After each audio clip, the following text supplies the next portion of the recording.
Hello, everybody. Welcome to the third panel of our conference, The End of War and the Beginning of the Myth.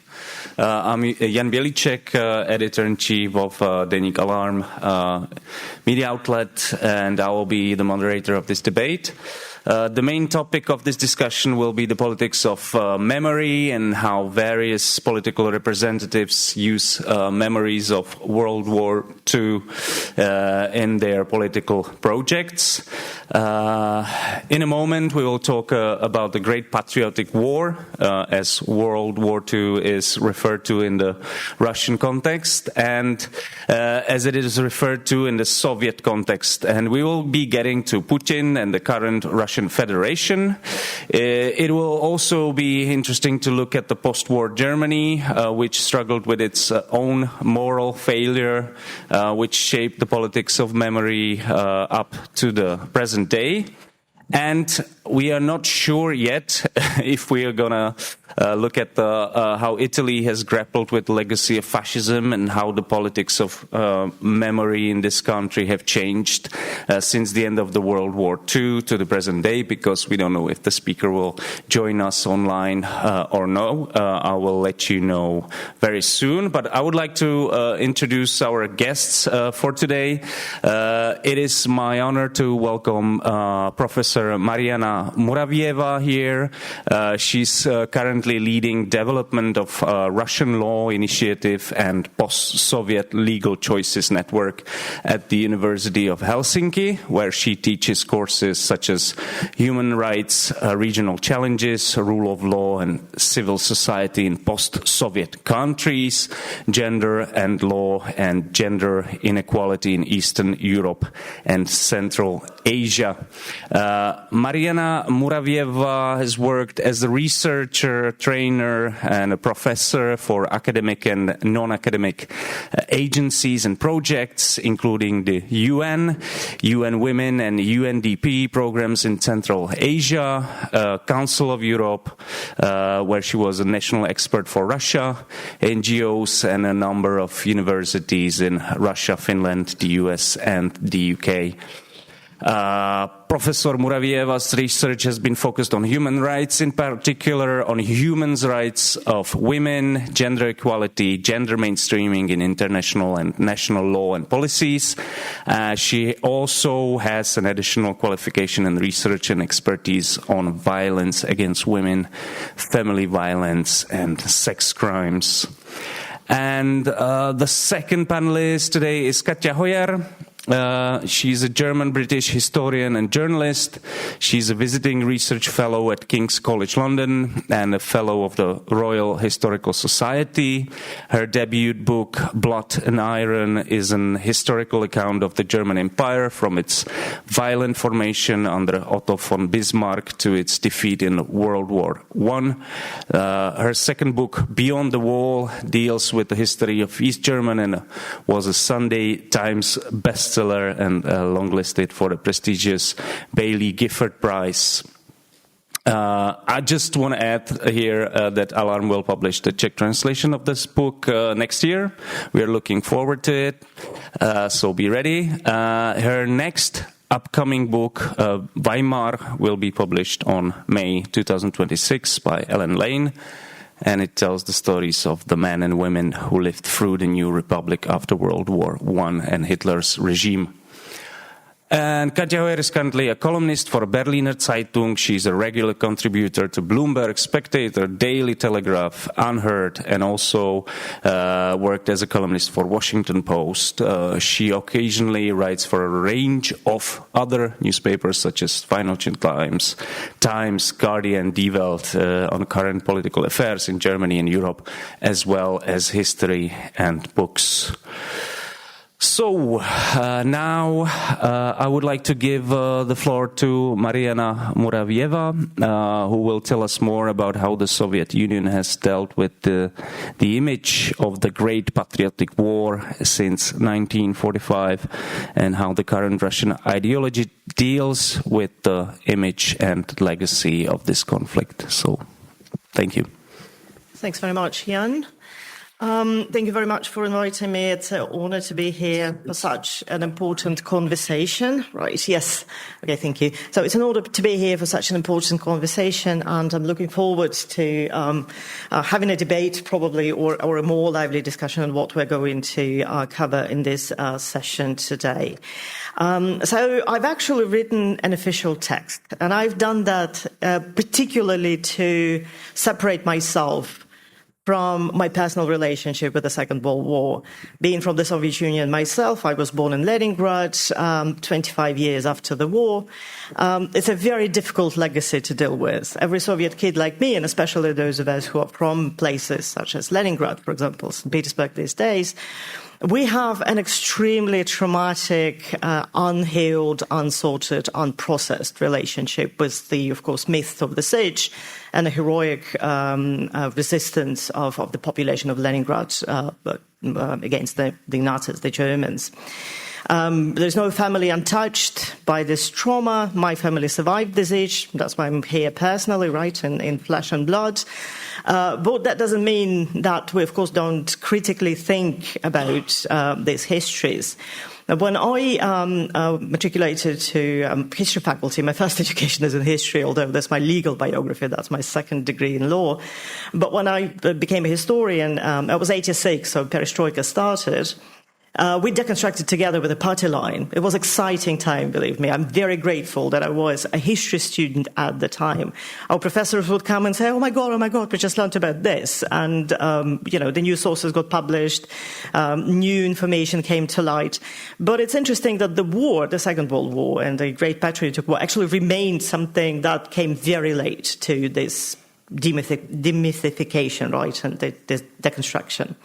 And therefore, I decided to write a text instead of actually talking. I can talk a lot, and obviously there's a lot of stories I can tell. I also come from a gender history, feminist history, and queer history background. And believe me, when you have queer history and Second World War, or Great Patriotic War, in the same sentence, that's already a criminal offense in the Russian Federation.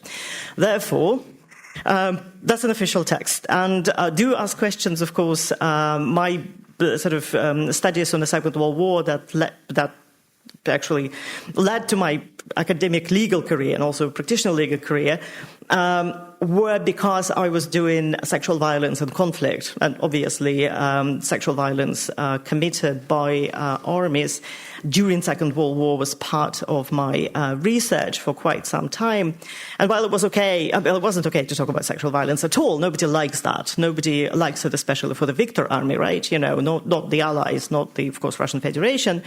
But that actually what led to my sort of being persona non grata in the Russian historiography for that, because I, of course, talked about it and tried to push this research. But that didn't happen. So I moved a little bit into the practicing of gender-based violence and human rights, which is still possible, although, of course, I haven't lived in Russia in 20 years.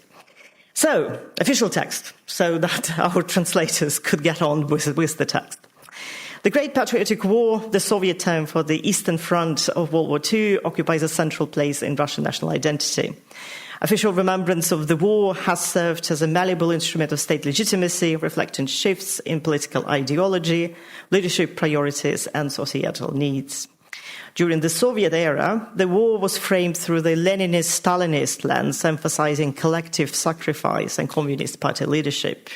The collapse of USSR in 1991 precipitated a period of fragmentation and re-evaluation after Boris Yeltsin, only after Putin ascending to power in 2000 to orchestrate a deliberate revival of the war-centric patriotism. So this presentation analyzes the Soviet Union's official perception of the war, its post-91 transformations, and a distinct Putinite synthesis to illuminate continuity and rupture. So from the war's outset, right, Soviet propaganda constructed a narrative of heroic unity under the Communist Party, eliding Stalin's early miscalculations and the human cost of his purges. In fact, the term Great Patriotic War itself evoked the 1812 Napoleonic invasion. You know, that's how far they went, and they actually restored quite a bit of paraphernalia from 1812. They introduced special awards, you know, named after great marshals of Napoleonic wars, like Kutuzov Award, for example, and, you know, things like that. So they positioned the conflict, therefore, as a perennial Russian defense against foreign aggression. And that narrative usually goes this. There is this Russians, and they're minding their own business, they're doing whatever they're doing, and then the enemy shows up, absolutely unprovoked, attacks Russia, and then, of course, everybody has to stand up in arms, unite, and resist, and win in the end from this. And this narrative of war actually is recurrent, and it got interestingly highlighted right from the onset in the Stalinist propaganda of the sort of commemoration of the Great Patriotic War. There was a famous Stalin's address in 1941, a radio address, where he reframed the war not as a clash of ideologies, but as a patriotic struggle for the motherland. And you can see the famous, of course, poster, Mother Calls, the motherland temporarily downplay in class warfare to mobilize diverse ethnic groups to defend the motherland. And on the slide, you can see the original poster for Mother Calls with the Soviet decree for mobilization and standing against the enemy. So post-45, victory became the regime's paramount legitimizing myth. The 1945 Moscow parade, I was about to say pride, so attended by Stalin, symbolized triumph, yet the cult of the war was initially subdued during late Stalinism. Focus remained on reconstruction and personality cult of Stalin himself. War memorials were very modest.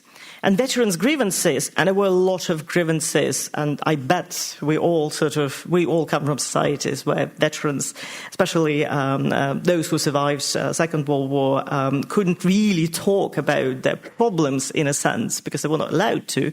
PTSD was not a thing.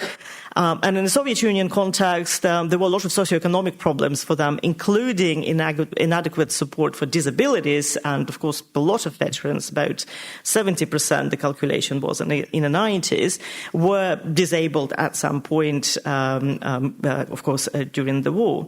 So all of these grievances were suppressed to avoid highlighting systemic failures. The famous Khrushchev's 56 de-Stalinization speech indirectly critiqued warfare leadership by exposing the purges, and especially 37-38 purges that decimated the Rand Army officers' corps, leading to a brief thaw in war literature. And symbolically, it became a little bit of a possibility for trauma to show itself a little bit, to heal a bit, to discuss these issues. Veterans published their diaries, not censored. I mean, they were censored, but not really, in a sense that they actually talked about the brutality of war. Vasily Grossman's Life and Fate, Жизнь и судьба, saw the light, and I reread it recently. And looking from today, 25, I was amazed how honest this book is. I'm not sure Putin would allow for it to be published these days, if it was a new book, of course. You never know what's going to happen with all the old books, they're obviously practicing classic censorship these days. Anyway, the war narrative crystallized under Brezhnev, who positioned himself as a wartime veteran. And he did it also to highlight his age. He was pretty old by the time. And so here's this geriatric legitimacy through being a veteran of a great patriotic war. So in 1965, you see on a slide, they established officially Victory Day, 9th of May. And for a lot of people, it comes as a surprise because there was the assumption that Victory Day was already national holiday following the parade, the famous parade in 1945. Not really. So it actually happened 20 years later. And it was part of this new, a little bit of a rebranded approach of a commemoration of the war. So the holiday marked an apotheosis of official remembrance. Brezhnev-era historiography was exemplified by the multi-volume History of the Great Patriotic War of the Soviet Union. I still have it on my shelves. simply because all of my professors in St. Petersburg State, Leningrad State University back in the day were authors of chapters in that volume, and I have that signed as well.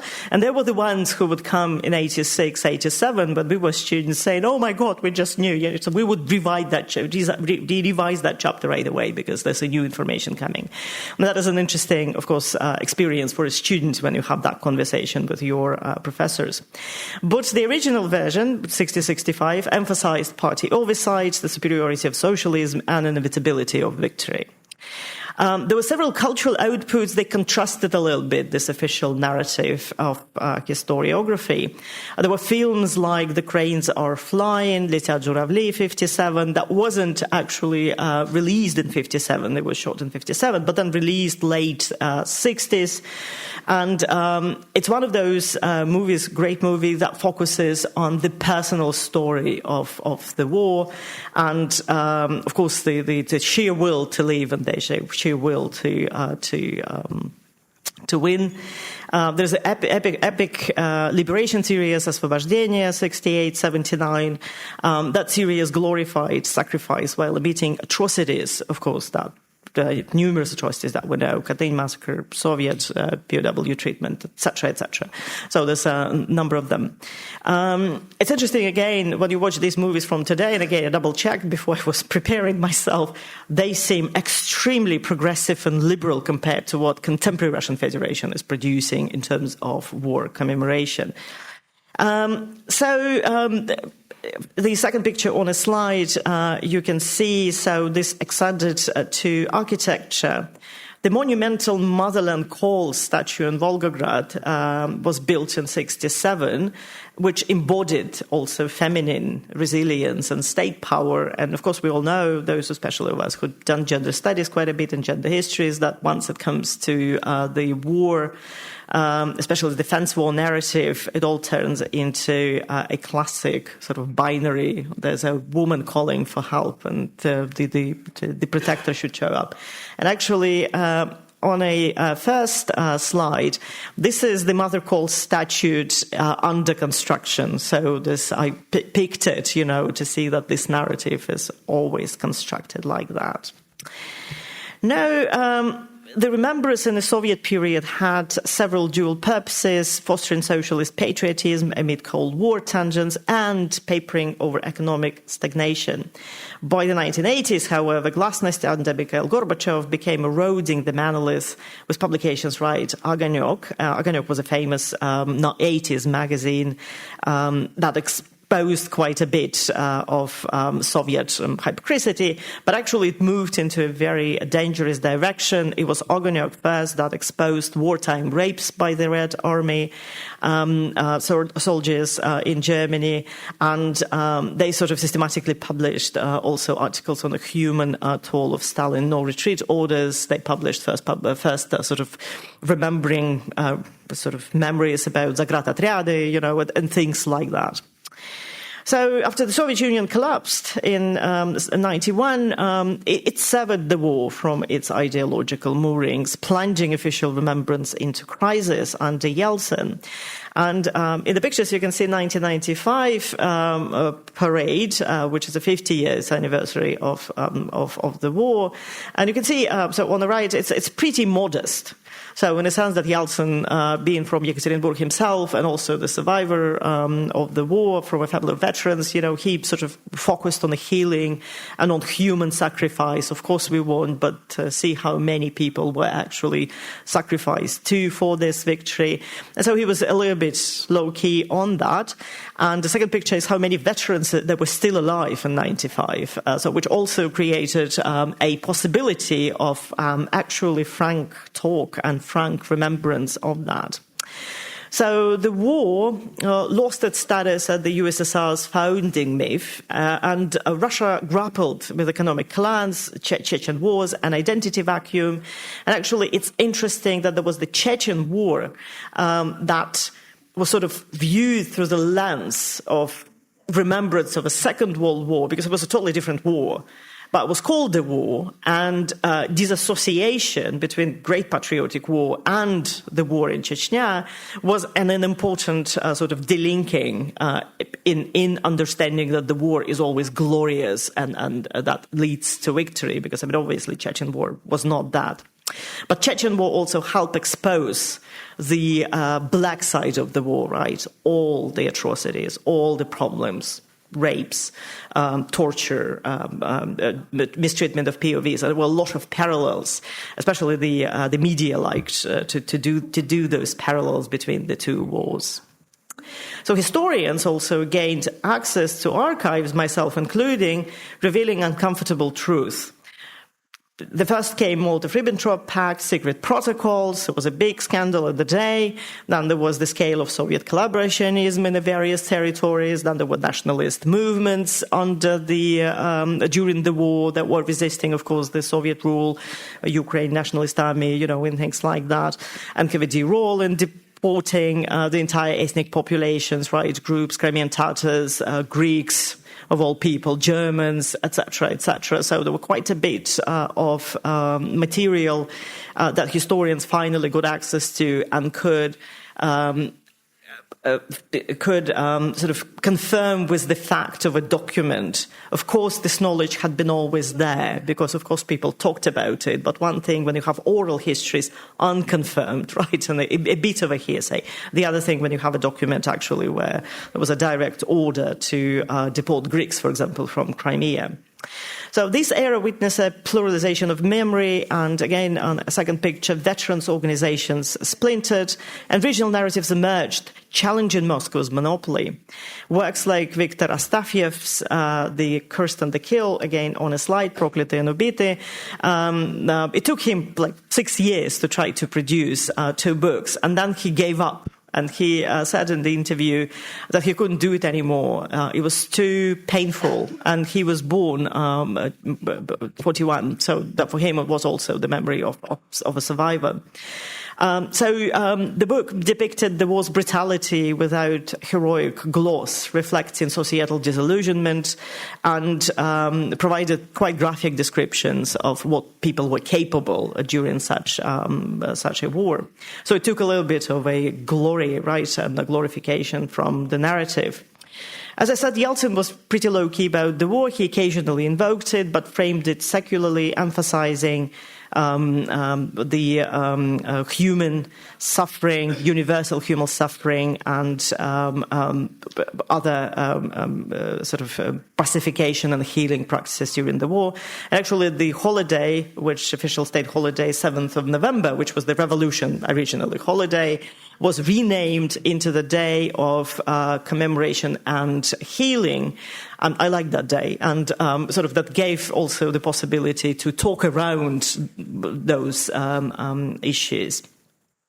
Of course, the economic chaos also rendered grand commemorations untenable, and many war memorials fell into disrepair, symbolizing the state's retreat from social welfare. And also it was very painful, especially to the veterans, to see a lot of monuments crumple or a lot of monuments being simply demolished, especially in the Baltics. There was always a painful issue for the Russians, so to speak. And yet the war retained latent potency. Polls from the Levada Center, Levada was founded in 2003, but they did the retrospective data quite a bit. So the polls indicate that even in the 90s, over 80% of Russians viewed victory as a source of pride, underscoring its resilience amid ideological flux. Now, of course, it was Putin's ascension in 2000 to power that heralded a strategic reclamation of the Great Patriotic War as a pillar of managed democracy first and then democracy and then sovereignty. So there was a revolution and anti-Western, particularly discourse and sovereignty. Putin rejected Yeltsin's liberal experimentation, especially the low-key healing narrative. Let's talk about it and try to find solutions for how to grapple with trauma. Putin, on the other hand, he was born 55, right? So 52, excuse me, right after the war, not right after, but, in the shadow of what he thought heroic father. There's a lot of boys like that. So he synthesized Soviet triumphalism with Russian nationalism, purging dissonant elements while amplifying unifying myth. So on the slide, there's a pivotal, I don't know if any of you remember that, so it's an older shirt, there is a 2005 60th anniversary extravaganza for the parade featuring international leaders. You can all see them, Bush and on the other side.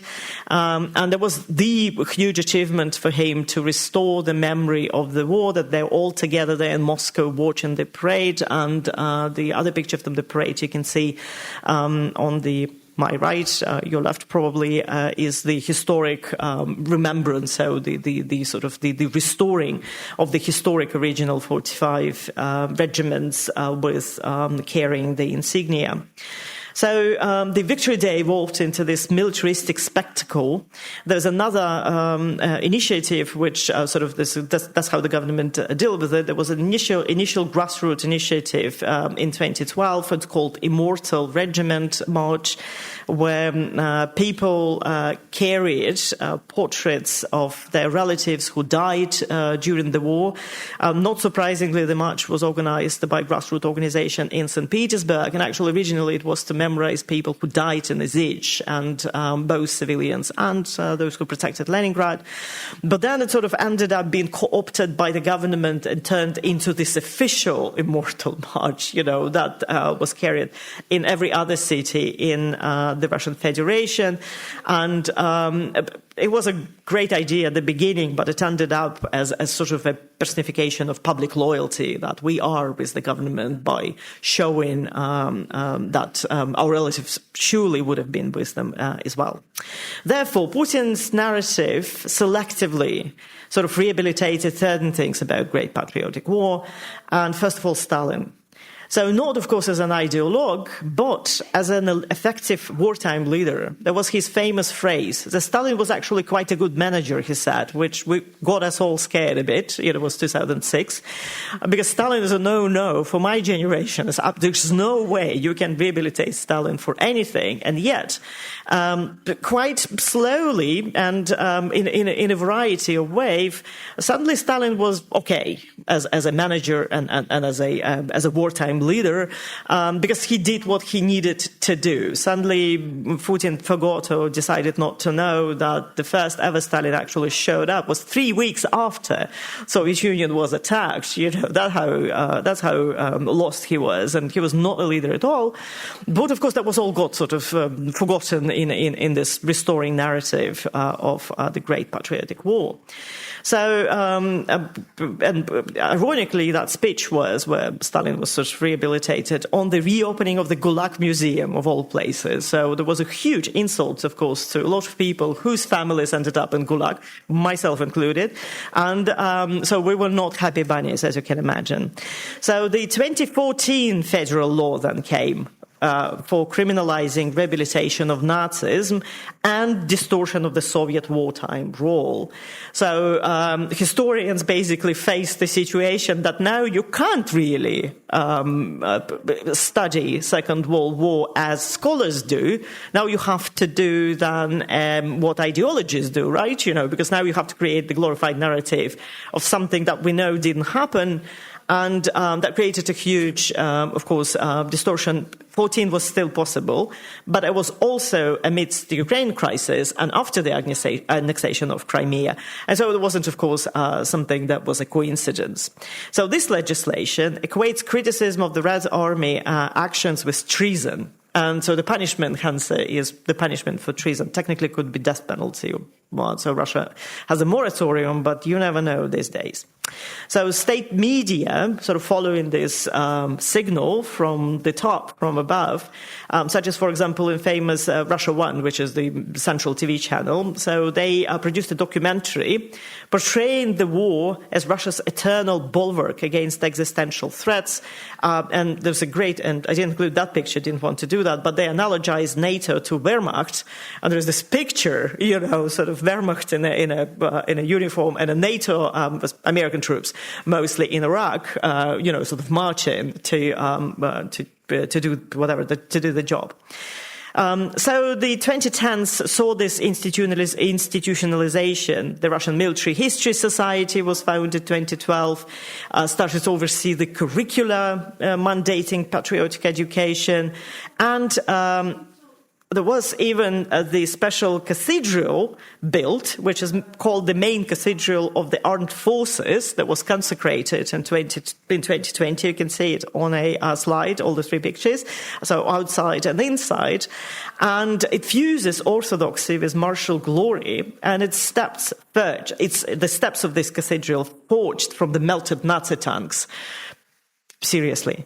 Okay, so changes post-91, accelerated under Putin, reflect, obviously, geopolitical narratives. That is 25, by the way, parade on a picture down. All your international leaders are down basically to one. The change in their geopolitical sort of orientation. So the 2014 annexation of Crimea invoked Sebastopol's wartime heroism, justifying revanchism. The 2022 invasion of Ukraine further instrumentalizes this memory. Putin cites denazification, echoing 1940s rhetoric, while suppressing alternative views. And obviously, he's trying to find Nazis in Ukraine. I don't know, let him find them, but Ukrainians are dying as a result of it. So I'm not going to go any further. I think the trend is clear. However, one last point I would like to make is that this revival is not mere Soviet restoration, as had been said. Putin decouples the war from communism, infusing ethno-nationalism and orthodoxy, absent in a Soviet narrative, of course, of commemoration of war. It serves to legitimize authoritarian consolidation, counter color revolutions, quote-unquote color, and foster besieged fortress mentality. Critics like historian Nikolai Appel argued that creates a memory monopoly, stifling debate and equating dissent with betrayal. Thank you.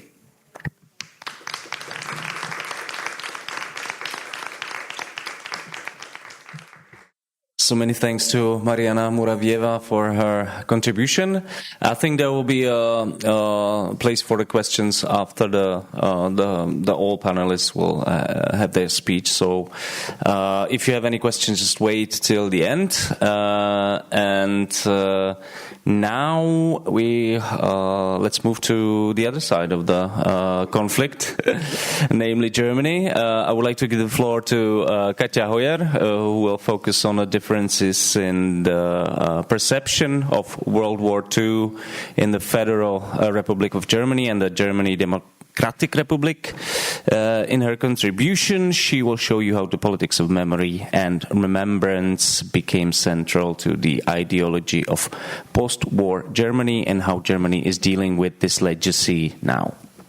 Right? Well, thank you, Jan. I was already quite conscious of being the only German in the room.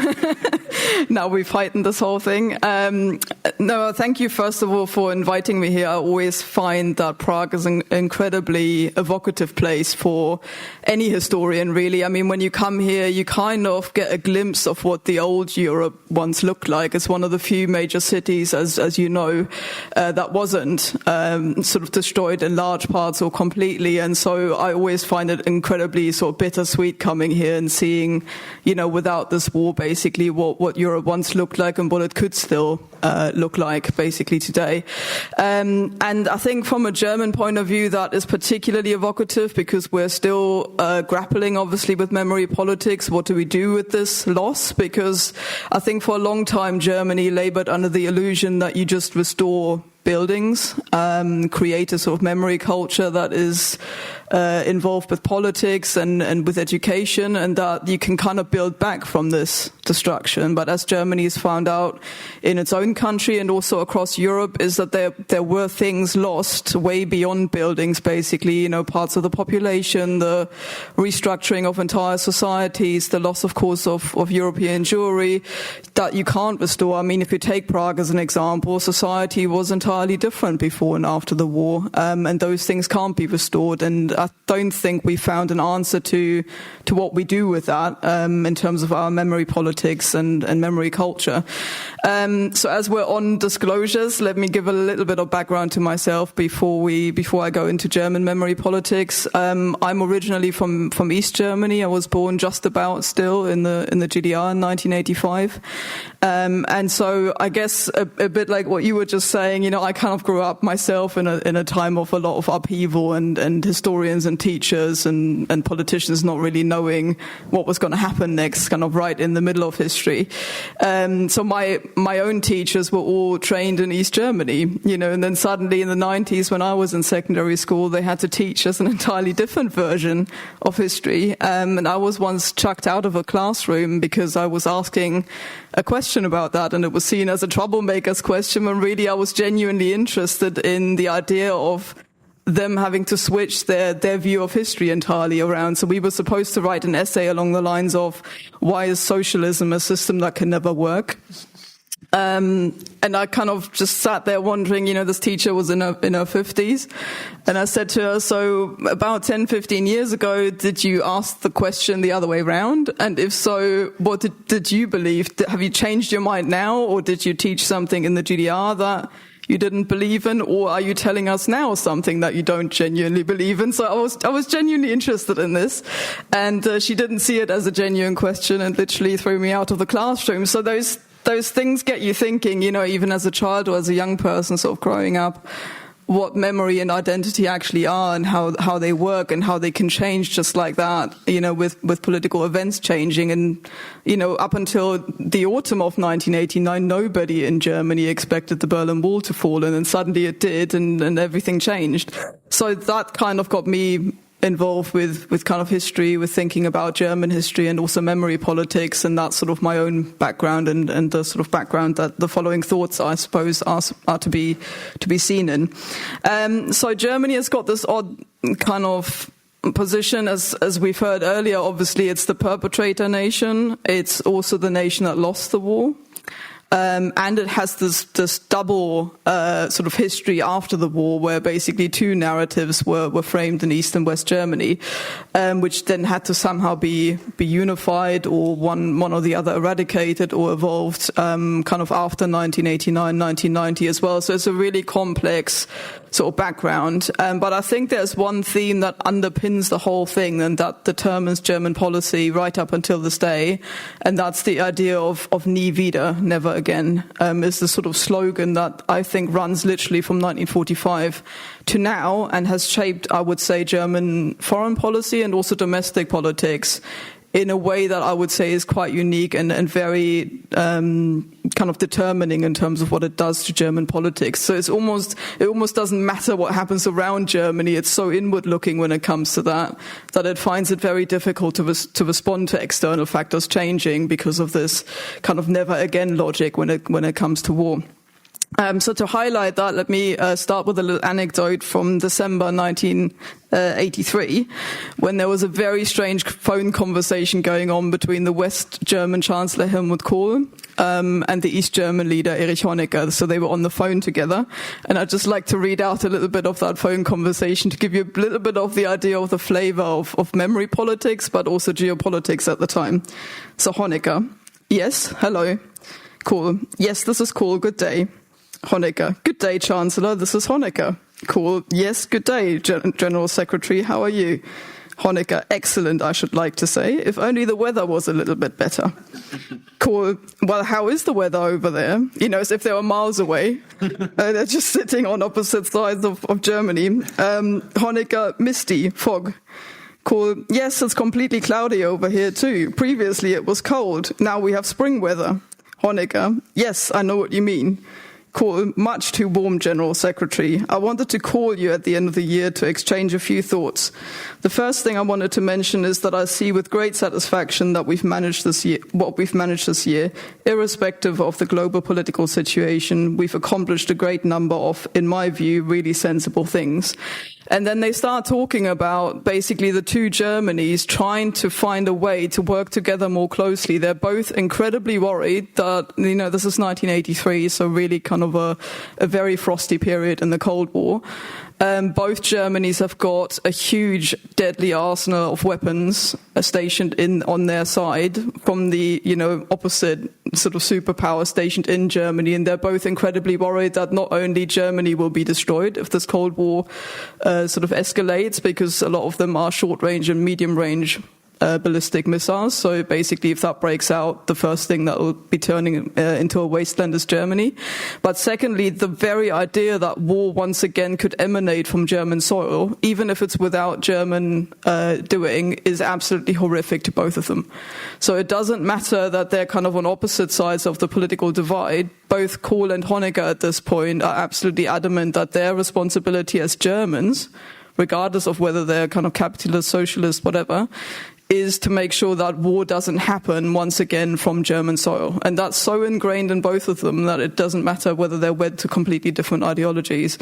So this conversation then turns very quickly from the weather to kind of a really tense debate between the two of them, because Honecker is deeply suspicious that Kohl is trying to basically bring him down and encourage sort of opposition movements in the East. Honecker basically tries to say to Kohl, if you can't reassure me, this conversation isn't going on any longer. Kohl feels this conversation is breaking down, and so he falls back on what I said at the beginning, there's never again common German strand that will reunite them no matter how big the tensions are. So Kohl basically then says to Honecker, I too have experienced the war as a child, fully conscious of what is happening. He's basically relying on the idea that despite the fact that they're 18 years apart, so basically there's one generation between them, Honecker sat in prison in Nazi Germany for most of the time that the Nazis were in power. Kohl was a little boy at the end of the war, but is saying to Honecker, this is my history too, you're not the only one worried about war or this whole thing breaking down. And he says, and then Honecker says to him, but only in the last moments, yes? Kohl, yes, at the end as a Flakhelfer, which is a sort of Air Force assistant, basically a child that was drafted into the war. I experienced air raids in my hometown of Ludwigshafen. My brother fell in the war. My brother-in-law was incarcerated by the Nazis. I experienced everything that was typical of the fate of German families at that time. And this reminder immediately softens Honecker's stance on this, basically. He immediately goes away from the politics, from the day-to-day politics, and starts talking about the war himself. And from that point onwards, Honecker basically says, it is of course important, resulting from our common responsibility alone, that we preserve the peace, i.e. we must avoid another war.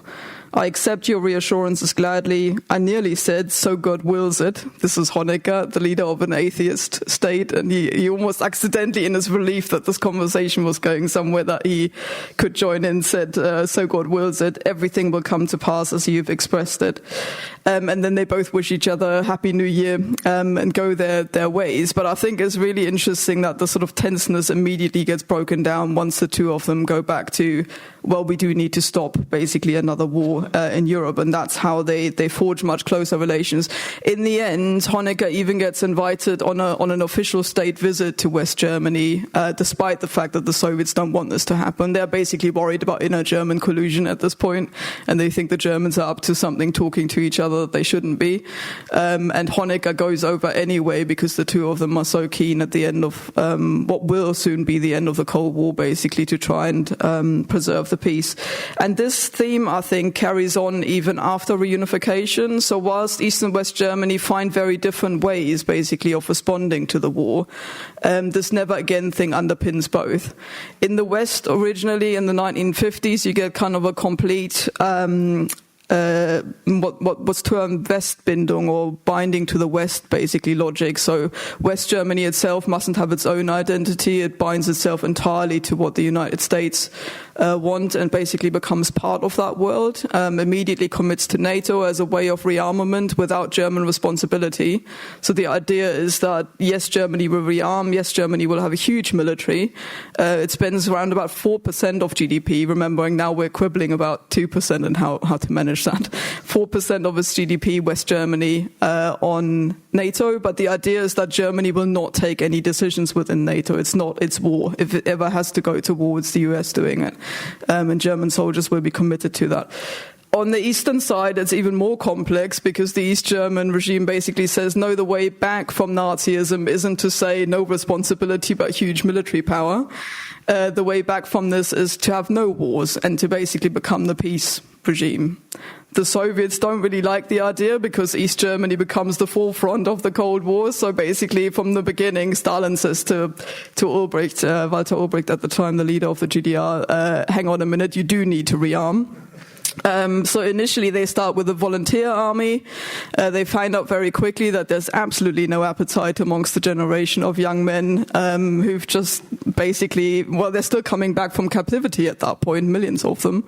They don't really want to fight, so they turn that into a military draft, just like West Germany, basically, and you end up with two conscription armies once again. But the East tries to have this very uneasy narrative of we're still the peace army. My father was in the East German Air Force, and he said the weirdest thing about that was that we were constantly told that war is nigh, there may be a war very soon, even though we knew full well that sending one German army against another German army was never going to happen because they just wouldn't have fired on each other, or you certainly can't rely on them doing that. Apart from this kind of peace narrative, there's the fact that they would have both spoken the same language and not necessarily felt that they wanted to go to war with each other. But in order to have a military ethos, they had to basically convince them constantly that war is almost is almost there. So they were woken up at like 2:00 in the night with an alarm, and had to just get up and get ready. And they were just told there's a NATO invasion right now. And they would jump out of their beds and go, where is it? And it obviously wasn't there. And they were kind of trying to keep this going, even though nobody wanted war at this point. So there are two different ways basically of coming back from that. But the underpinning notion that there mustn't be war coming from Germany is there on both sides, even if it takes different forms. And that, I would say, stays the same in the 90s and 2000s. So there's constant complaints from NATO that Germany isn't doing enough. It's not committing to any of the wars really in full. Yes, German soldiers do get deployed in Yugoslavia. They also get deployed, of course, in Afghanistan and in other conflicts, but they're always kind of behind the lines. The casualty figures are much, much lower. So I live in the UK now, and when you look at Afghanistan, for example, people would constantly say you lost, I think, 71 German soldiers fell in Afghanistan, compared to hundreds of Brits and thousands of Americans. And so there's always an argument, you're the third largest economy in the world, you're still not committing to any of the things that you should be committing to. Angela Merkel famously drove the military budget down to about 1% of GDP. As I say, it was nearly 4% during the Cold War. On the East German side, it was even higher due to the weak economy, it being kind of a larger percentage of that. So there was really a sense, and I think Germany wanted to believe that in 1989, 1990, its sort of peace narrative had come to fruition. The idea that there would never again be a war and that Germany wouldn't have to ever fight again. And then, of course, it carried on telling itself that even in 2014, with the sort of Russian aggression becoming very obvious at that point, there was still an absolute denial, especially when it comes to Russia, that Germany cannot be in conflict with Russia. I always find it very odd that this doesn't apply to the rest of kind of Eastern Europe. There's an absolute German stubbornness that Russia, for instance, when it was about tank deliveries to Ukraine, people were saying, SPD politicians, center-left politicians in particular, were saying you cannot send tanks in there because then you have German tanks facing Russian tanks in an area in Europe where the big tank battles happened in the Second World War. So that was just too much. People just couldn't cope with the idea of that. When, of course, we're talking about Ukraine, and there's not even an acknowledgement that terrible crimes were committed in Ukraine also against Ukrainians. And that just, never mind sort of Poland and Czechoslovakia and other areas in Eastern Europe where there's just that just doesn't feature in really in this memory politics. And particularly when I go to Poland and speak about Germany, there's almost impossible without creating a large kind of rift within the audience and people being incredibly hostile to me as a representative of Germany, basically, even today still, even though I don't represent Germany at all, but, being kind of a German and being there, you still get the whole sort of wave of anger and of just Germany's refusal to come to terms with these things. So I would say There is now a change, but it's very gradual and very incremental. So it's interesting. I thought it was interesting when Olaf Scholz came out and spoke of a Zeitenwende, of a turning point. That tells you how big the idea of this was, that Germany even has to come to terms with the idea of having to commit to some sort of conflict. And that was at a time when Germany was still offering 5,000 helmets to Ukraine, you know, as a way of contributing to their war effort. And even that was supposed to be a Zeitenwende, you know, a turning point at this stage. That cost Germany that much kind of mental and ideological effort to turn itself around and say we're maybe part of this conflict one way or another. And if you said that openly, if you call Germany a Kriegspartei, a party of war, no, that was a complete breakdown, basically. That just, we weren't supposed to talk about it in those terms, because it still wasn't able to get itself to that point where, despite having been part of NATO from 1949 onwards, the idea of taking part in a war is still entirely challenging to the German mindset. So I would say it is changing, and Germany's memory culture is changing, but it's taking a long time. It doesn't really help that it's a huge thing. It's not just the war, but it's mainly actually the Holocaust, more so than the war, I would say. And also Nazism in and of itself. So the idea of dictatorship, the idea of repression is also all kind of wrapped up in the same concept. And I think that doesn't help either. So, for example, the former German president Joachim Gauck once said that there is no German identity without Auschwitz. That's a big thing to say. That basically means you can't be German without feeling responsible for Auschwitz. So what do you do with this huge part of the population that's arrived in Germany over the last few years and has got a migrant background? We're talking about a third of the population now in Germany, whose ancestors basically weren't there when these things happened. So how are you supposed, when you're a Syrian refugee and you've come over in 2015, how are you supposed to feel responsible for Auschwitz? And if you can't, does that mean you can't become German or identify as a German one day? And if so, what does that mean for their children and so on? So this is a huge issue, because it isn't just the war, there's all sorts of other things involved with this as well. And I don't think Germany has quite worked out yet what it wants to do with this really complex world that it's now in and how it's going to respond to it. The Cold War wasn't enough, you know, on both sides with its respective ideology to shift Germany majorly in one way or the other. I think this kind of never again thing stayed there. And that's still there today. We still see people going out on so-called peace demonstrations, basically demonstrations against support for Ukraine, where people are still holding up signs that say "Nie wieder Krieg," never again war. You know, and this is the same narrative really that's been going on since 1945. Even before that, actually, there was an interwar version of that after the First World War as well. So it's really deeply ingrained, and I think it'll take a long time to shift and to evolve. Thank you.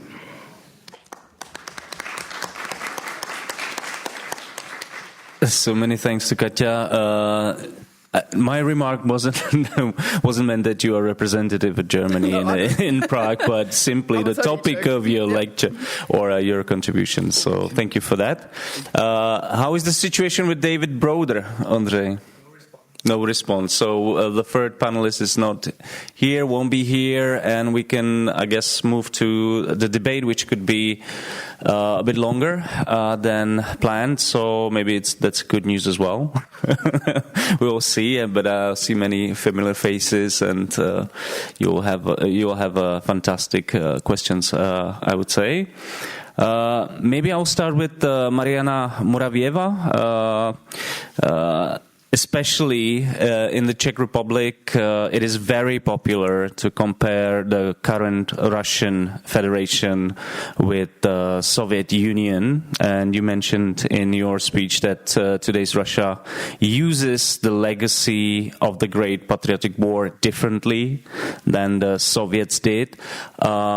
Which aspects does Putin's Russia reinforce, and which does it suppress in comparison with the Soviet Union? it's absolutely, it's not just in Czech Republic a popular thought to compare contemporary Russian Federation, especially after the attack against Ukraine, but even before that, with the USSR, because Putin is so obvious and his elites are so obvious in trying to rehabilitate certain aspects of the Soviet Union. But it would be a mistake to actually think that that's what they're doing. They capitalize on the Soviet history, and they capitalize particularly on the war. Actually, that's the only Soviet achievement that they really, really use in the new propaganda and ideology. They don't use bomb. They don't use all those 5-year plans. They don't use achievements in planned economy. They don't use internationalization, for example, or multi-ethnic tolerance or things like that. And definitely they don't use human rights of women, right, and gender equality as the achievement. The only achievement of the Soviet Union and the Soviet people that they ever mention is, in fact, the Great Patriotic War. And that is very telling. The way how they construct this remilitarized narrative. I mean, it is not surprising, as I said, there's a generation of men, mostly, although some women are there too, who grew up in the shadow of their heroic fathers, and they wanted to be heroes, and now they get to be heroes. But there's no war to fight, right? So we create the war to fight. There's NATO out there. We all know what they're doing. Obviously, there's Nazis in Ukraine, right? There were some others in Georgia before. Just to remind that Georgia got attacked in 2008, to supposedly help Abkhazia fighting almost Nazi Georgia, right? So there's this fantasy again that there's this totalitarian Georgia somewhere that oppresses poor Abkhazians, on a side. And so in a sense, that had nothing to do, right, with the Soviet Union per se, but a lot to do with the huge achievement of the Soviet people of fighting this really difficult war despite the government. So it was very good in the 90s to reflect. A lot of historians back in the day, but also the media and big intellectuals, including writers and other artists, reflected, saying that the Soviet population won the war. There was the people who won the war, not Stalin, not Zhukov, not other commanders, and obviously the party bosses. It's them who won the war despite what the commanders were doing, because sometimes what they were doing was it was a lot of incompetence, it was a lot of obvious readiness to sacrifice millions of people just for the goal. And again, I come from Leningrad. There was for us, it was something that we all understood as absolutely undoubtful that Stalin would have sacrificed Leningrad, and he did. Just no matter. It was 2 million people in Leningrad in 1941 when the Sich was established, and there was about 250 left, 1,000, left. So it was 1.7, 1.8 million of losses. I mean, not necessarily in the Sich, but all the killed and deported and all that. And I grew up believing, and also being a historian of that, and thinking that was also, to a big extent, the government's fault and the Stalin's fault. So not just the Germans and the Finns, who obviously were siding with the Germans, providing the front for that. And I'm Finnish, by the way, so just to disclose, I'm actually not Russian at all, ethnically. So, for a lot of us, and those of us, but we're local, so our family survived this age. So for a lot of us, it was this.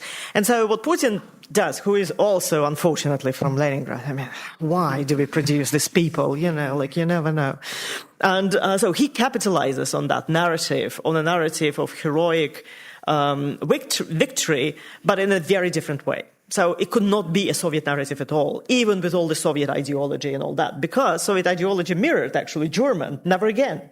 And the Soviet ideology, despite anything, official stance was, we are absolutely, it doesn't matter Afghanistan, doesn't matter whatever we're doing, whatever, but never again we are allowing to break the peace because we've seen what the war does. And that was a clear break with Putin, who never had any qualms whether war against terrorism or any other sort of usage of military force to supposedly protect Russia's sovereignty, but that is obvious what he's doing. So yeah. Thank you very much. Just to be clear, I have two questions for both of you, and then we will open the questions from the public audience.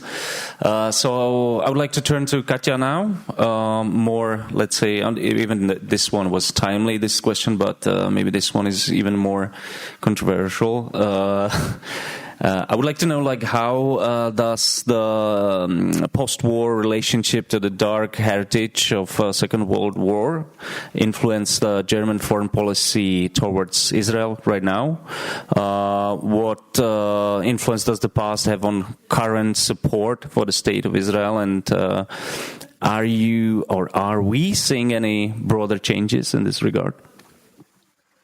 Yeah, it's a really good question, I think, because that is actually something that East and West Germany did differ on during the Cold War. So basically, West Germany said from the beginning that the history of the Holocaust can only mean one thing. Germany now takes basically responsibility, and by that they mean West Germany, for the welfare of Jews basically in the world. So the idea was that there would be unconditional support for Israel no matter what. And they used that sort of phrase as well, no matter what, was often used by politicians. And you get a very, very close relationship between West Germany and Israel as it sort of builds up. That's even at the expense of massive tensions between West Germany and all the other states in the region. So even as it's about kind of oil and resources and shipping routes and other things, it's not exactly a sort of entirely economically advantageous situation for West Germany. Diplomatically as well, is getting quite difficult during, particularly heightened kind of, phases of crises, the oil crises in the 70s and so on. But West Germany sticks with that.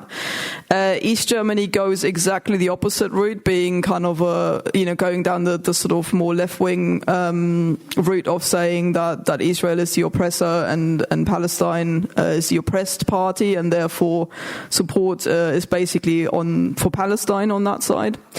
And also what they're trying to do basically is they break their diplomatic isolation that way. So East Germany is completely isolated to start with, because West Germany has got a thing called the Hallstein Doctrine, which basically said that anybody who has any dealings with East Germany will not have a kind of working relationship with West Germany. And with it being by far the bigger and more powerful and more prosperous country, if you were France or whatever, you wouldn't recognize the GDR at the cost of breaking your relationship with West Germany. So it was completely isolated. And the way to break that, to get some countries to acknowledge East Germany, was to use the conflict in the Middle East. So by basically saying to countries like Iraq and Egypt and the other sort of states in the region that they're on the same side as them against kind of the very staunch support for Israel in West Germany, that was a way to break that. So somebody like Egypt, for instance, started this and said, we're already on bad terms with West Germany. Now we've told them their unconditional support for Israel is a no-go for us. So they're already breaking their relationship with West Germany. So they basically started to acknowledge East Germany. So the very first countries that kind of recognized the country as a state were countries like Iraq and Egypt and so on. That's this really funny incident where basically Walter Ulbricht says to Nasser in Egypt, my doctor has told me I need to go into warmer climates for a while because my health is so bad. Can you invite me? So this is basically saying, invite me on a state visit without calling it a state visit.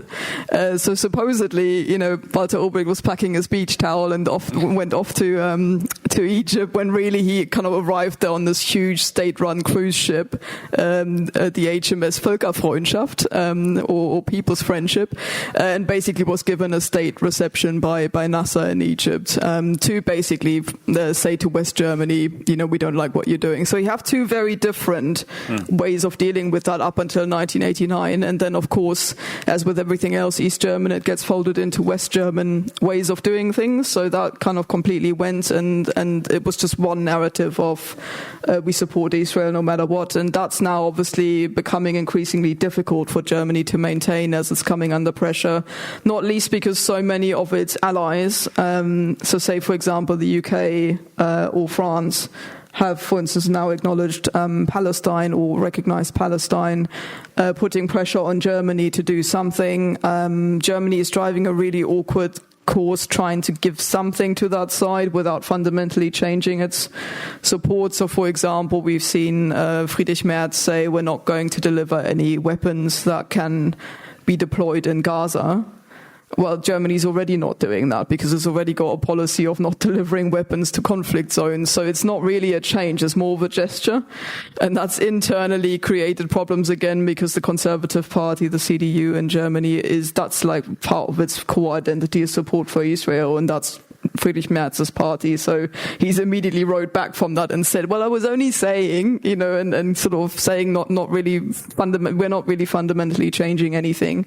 And it's also difficult because if the other lesson from that history is things like freedom of speech, for example, freedom to demonstrate, freedom to express yourself, then what you do now with anti-Israel demonstrations, you're kind of immediately in a conflict there. And so you see some of them crack down really harshly by German police on campuses and elsewhere when those two lessons from the Second World War and from that time period basically clash. So I don't think they found an answer going forward yet. Thank you. I have a small sub-question to this topic because you were mentioning that Eastern or GDR were supporting Palestine. Was there any internal conflicts in GDR, related to the, let's say, heritage of Holocaust and Shoah and Palestine, or was it clear from the start?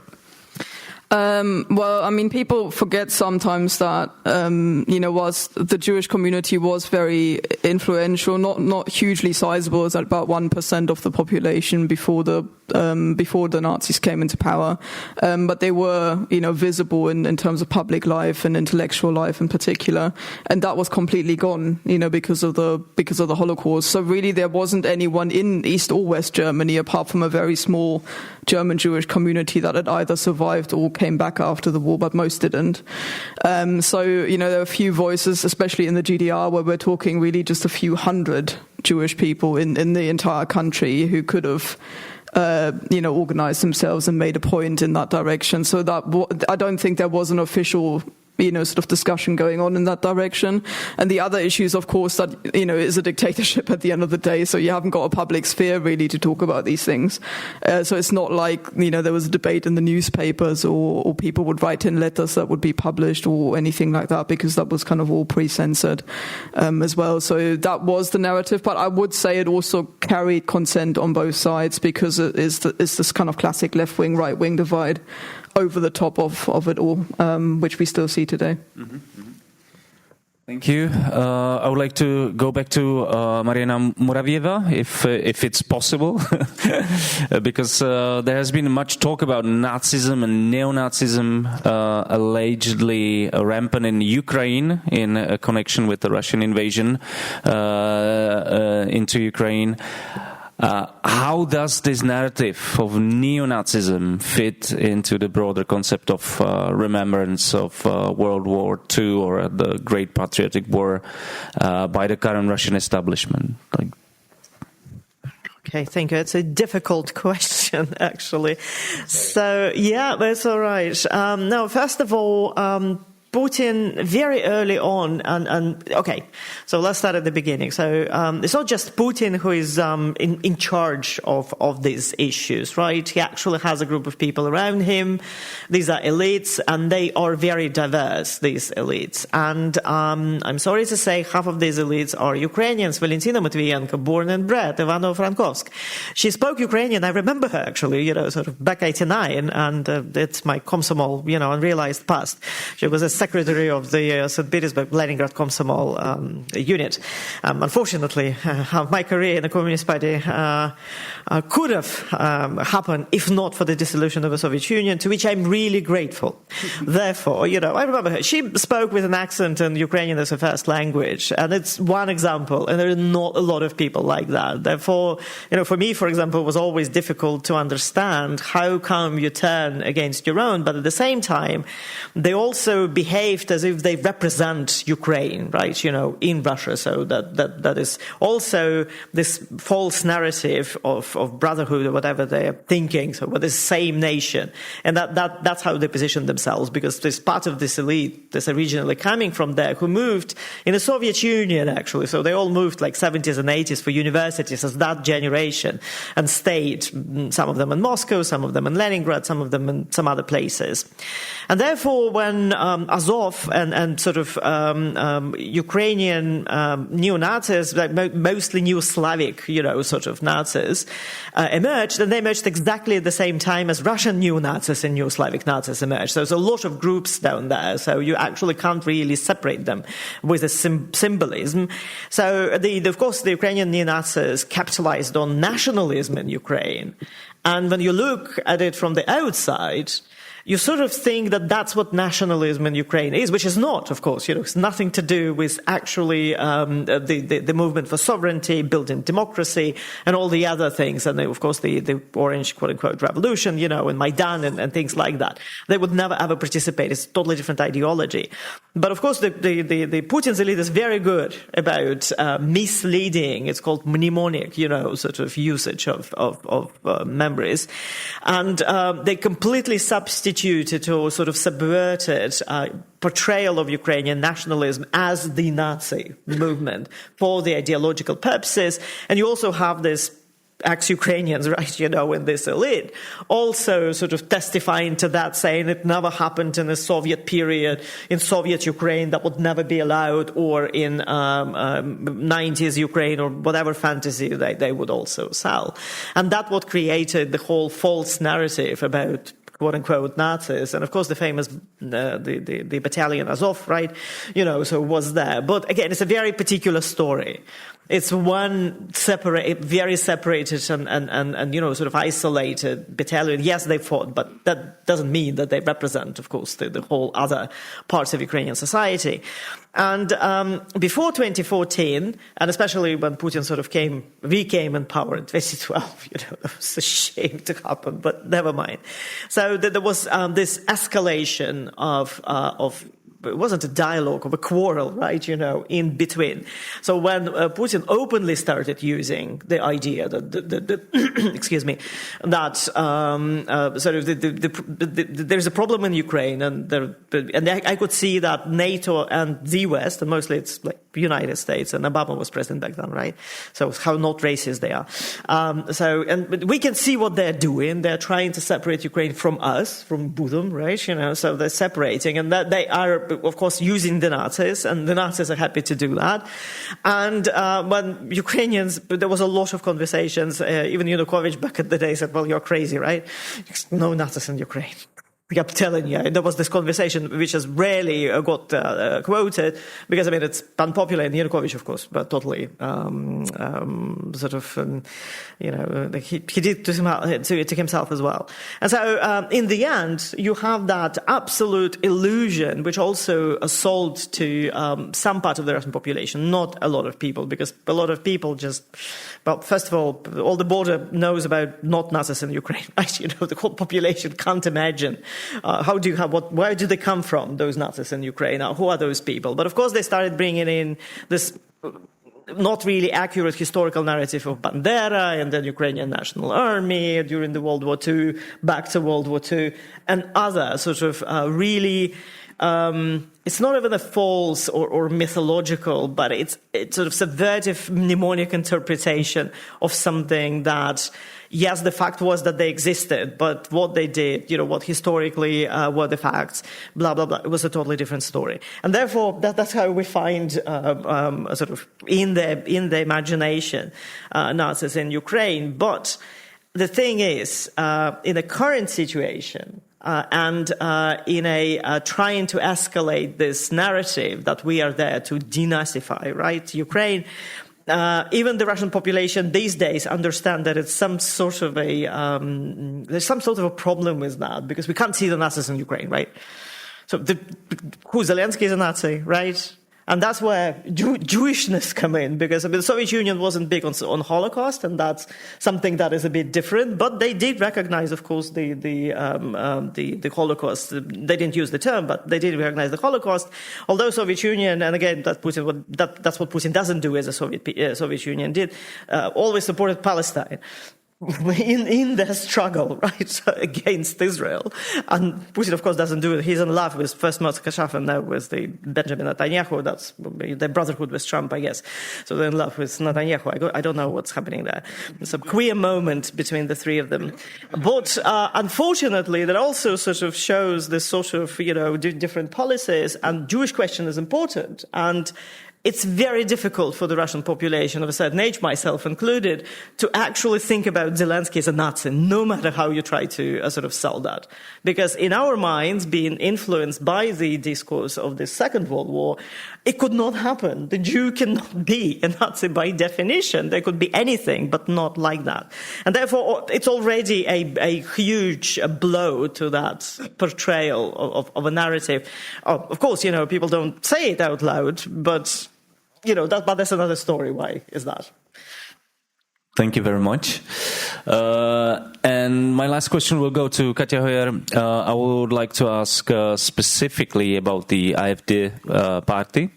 If the ethos of never again is so extremely strong in Germany even now, how does this party actually work with this concept or with this ethos? Because does it AfD talk about the return of a strong, expansive German state, or does it take a completely different approach?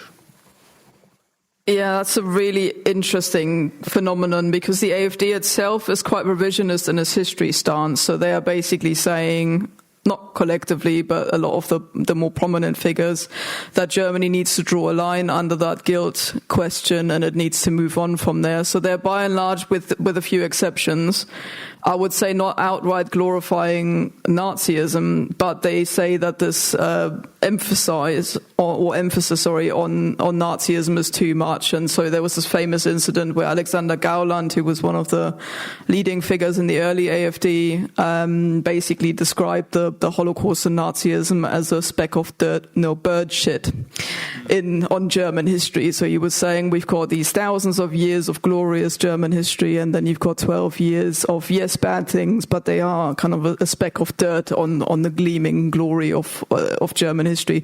That's sort of the way that he reframed it. Of course, it was a big scandal when he did. Other AfD politicians have tried similar things and have found themselves at the end of a media storm each time, because that is such a sensitive thing to do in German memory culture.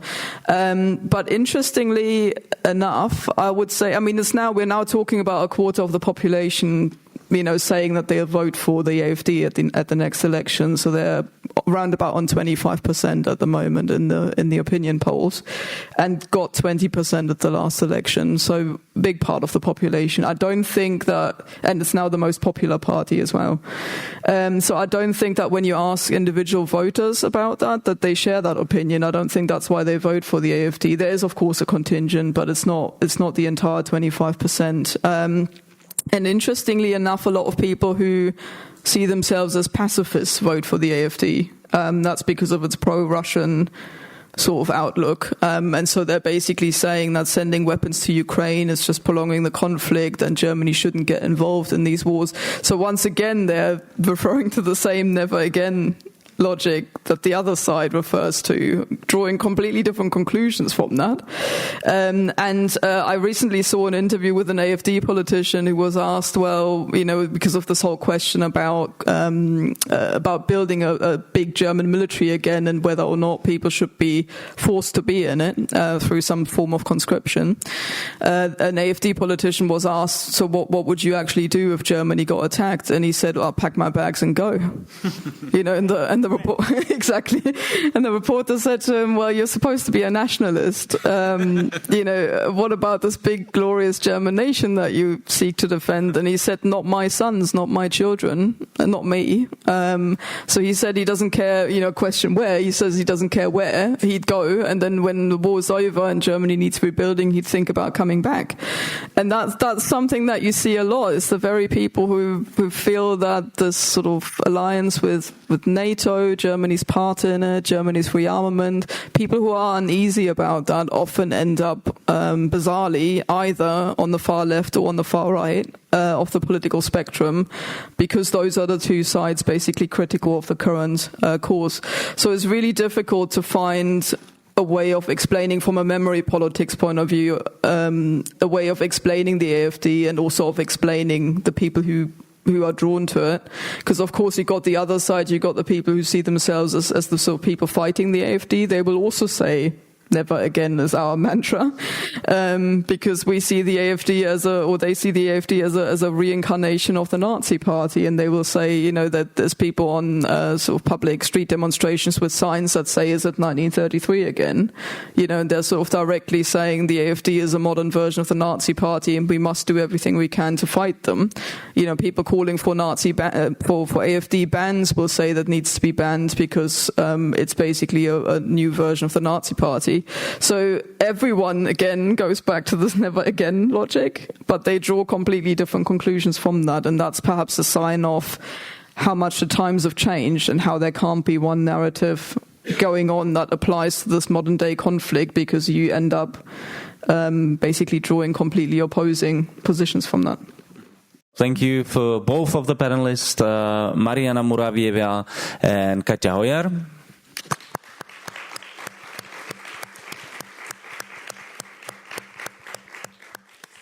And thank you also to you, our audience here in the hall, and to everyone who watched the discussion from the recording. Our conference is coming to an end, and we have one last panel left dedicated to the Czech Republic and Slovakia, which I will also moderate, and with my guests Martin Groman, Milena Bartlová, Dominik Zielinský. So see you very soon.